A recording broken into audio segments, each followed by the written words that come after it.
Hi, everyone. On today's episode, I'm going to answer a question that I get quite often, which is how can you get into sustainability if you want to be part of the solution? I'm very lucky in that I get to mentor undergraduate business students here in Montreal. And one of the questions that I often get through this program, as well as through LinkedIn, is really this question of if they're just getting started and want to get some sustainability onto their CV, what is the best approach? I also get this question from professionals who are kind of mid-career and are now trying to figure out, okay, how do I become part of the solution?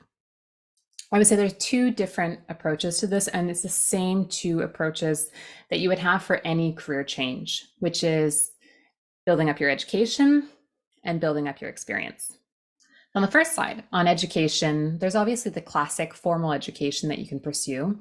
And I'm very happy to say that this has come such a long way, even since when I graduated 15 years ago. At the time, sustainability was maybe the last paragraph of your chapter, and it would just say, do all of these concepts and try not to be a bad person while doing it. However, now, beyond those kind of classic environmental science-related degrees, there are also courses, both at the undergraduate and the graduate level, that allow you to weave in this concept of environmental and social impact into your degree of choice. So whether you're in business or you're in medicine, there are courses and electives that you can take as part of this journey towards sustainability. But there's something else that we can consider now that is really gaining steam and something I'm a huge fan of, which is online free education. This can take the form of YouTube videos or podcasts, but it can also be seen from higher educational institutions that are offering online certificates through platforms.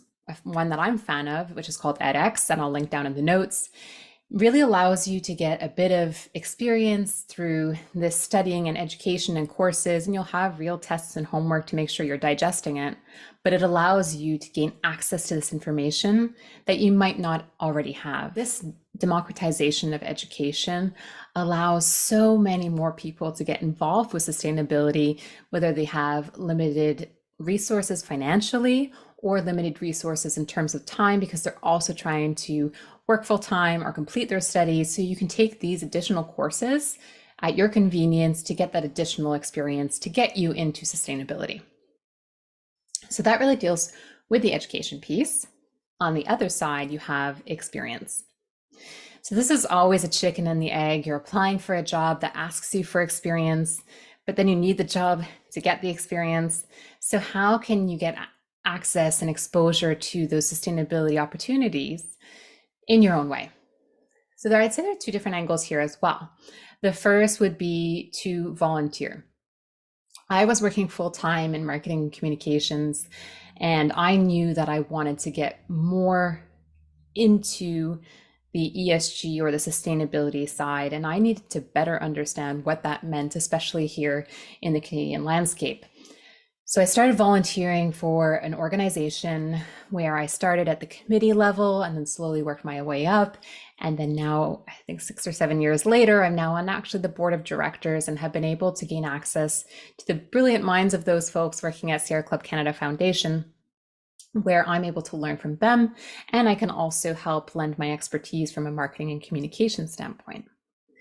So by volunteering, you kind of help avoid a little bit of this pressure of having tons of experience before you can jump right in. So you can start small, whether it is volunteering, and you can even do weekend volunteering to see which organization you like the folks who work there, get a little bit of exposure, and then you can increase, as you feel comfortable, your time dedicated to volunteering with them. The other angle, and I don't think this is something that recent graduates can know, is that most businesses are still very, very new to the sustainability game. And as a result, they maybe have 1 or 2 people within their organization who are dedicated towards sustainability. The rest are a bunch of colleagues who raise their hand and say, hey, I would love to help you out. I'm very interested in this. Can I join a committee or kind of support you in any of your projects? So I would recommend that if you're getting started at a company or you're going through that interview process, to ask the company or the employer if they have either a corporate social responsibility committee or an ESG committee, and see, is this something that's open to all employees? If it is, you can, from day one, throw your name in the hat and see if you can get involved. This will, of course, give you exposure not just to the sustainability practices of your business, but it's also going to be a great networking opportunity for you with those other individuals within the organization who are like-minded and who are really trying to be lighthouse leaders within their respective organization. So this is really just a quick episode to answer that question of how can you get involved in terms of sustainability. You're just starting your career or you're making a career change.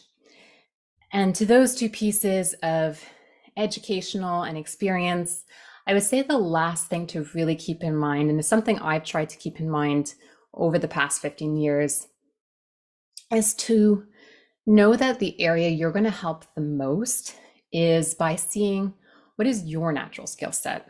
So if you are an ace at accounting and finance, or you're an amazing communicator, or you're an incredible artist, or you're passionate about product design, think about what you're really, really good at and see how can you apply a sustainability lens to that. So is it applying for a company that works in the clean tech space and you can become part of their communications team?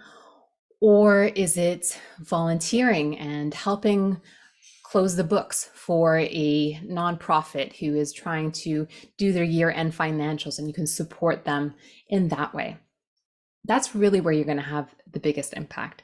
And this is especially true as you're just starting out and maybe you're volunteering and trying to do it on top of your already busy schedule. It's just going to come that much more naturally to you, so you can have a high impact without necessarily having to give a ton of time to be able to help that organization in question.